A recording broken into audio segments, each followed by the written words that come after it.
நற்றினை நேயர்கள் அனைவருக்கும் வணக்கம்.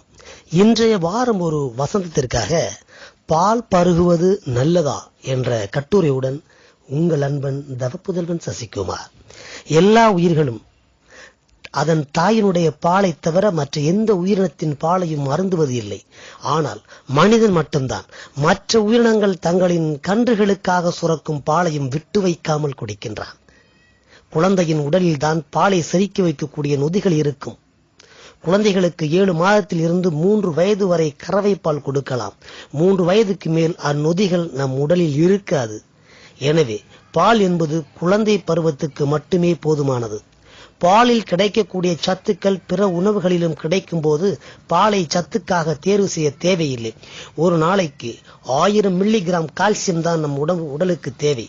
பூமிக்கு அடியில் வளரும் எல்லா கிழங்கு வகைகள் மற்றும் கீரைகள், கம்பு, வரகு, நீர்மோர் போன்றவற்றில் பாலில் இருக்கும் கால்சியம் இருக்கிறது.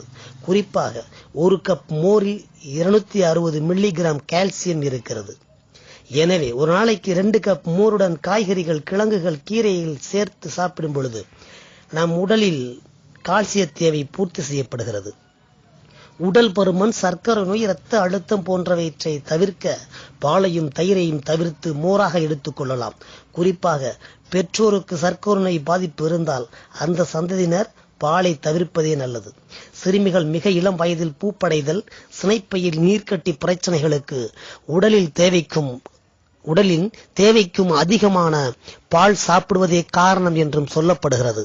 டீயில் பால் கலக்காமல் குடித்தால் அந்த தேயிலையின் அத்தனை பயன்களும் நமக்கு கிடைக்கும். 3 வயதுக்கு மேல் பால் தேவையில்லை.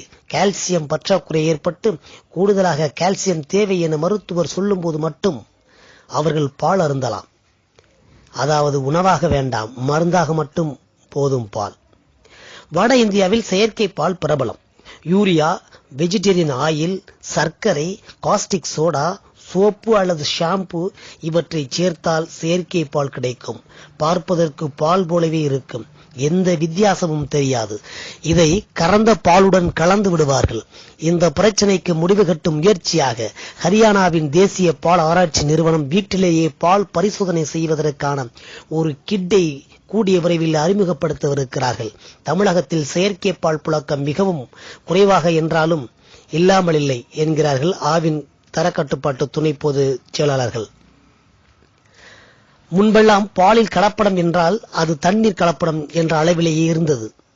அப்படி தண்ணீர் கலக்கும் போது பாலின் அடர்த்தி குறைந்து சுலபமாக கண்டுபிடிக்கப்பட்டுவிடும் என்பதால் அதற்கு தீர்வை யோசித்தார்கள் கலப்படக்காரர்கள். விளைவு, தண்ணீர் கலந்த பாலின் அடர்த்தியை மீண்டும் கூட்டிக்காட்ட சர்க்கரை, உப்பு, சோயா, ஸ்டார்ச் மாவு போன்றவைகளின் கலவை, யூரியா உள்ளிட்ட ரசாயனங்கள் வரை பாலில் கலக்கிறார்கள். அது மட்டுமில்லாமல் கொழகொழப்பு தன்மை கூட்ட சோப்பு கரைசல் மற்றும் காஸ்டிக் சோடா போன்ற ரசாயன பொருட்களை சேர்க்கின்றனர்.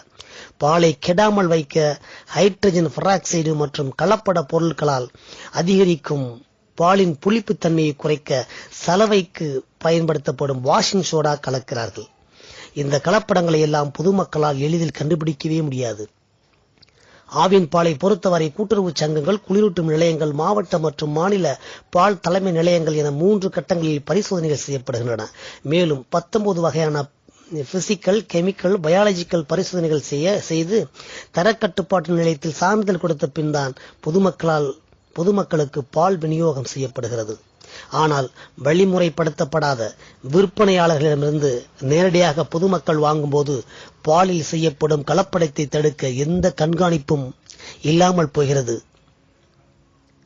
பாலில் கலக்கப்படும் ரசாயன பொருட்களால் உடலுக்கு நேரும் பிரச்சனைகளை பட்டியலிடுகின்றார் ஊட்டச்சத்து நிபுணர். பாலில் கலக்கப்படும் தண்ணீர் சுத்தமற்றதாக இருந்தால் கொதிக்க வைத்த பின்னரும் சில கிருமிகள் அழியாமல் இருக்கலாம். மாட்டுக்கு மற்றும் பால் கறப்பவருக்கு ஏதாவது நோய் இருந்தால் அந்த நோய் தொற்று பாலில் கலந்திருக்கலாம்.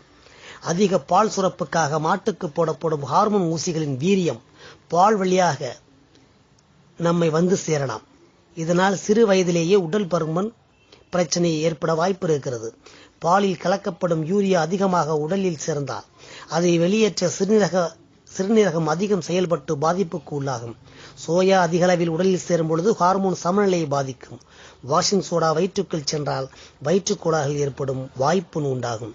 செயற்கை பால், சிறுநீரகம், குடல், ஹார்மோன் என மொத்த உடலுக்கும் தீங்கு விளைக்கும். எச்சரிக்கையாக இருப்போம், நன்றாக வாழ்வோம். நன்றி, வணக்கம்.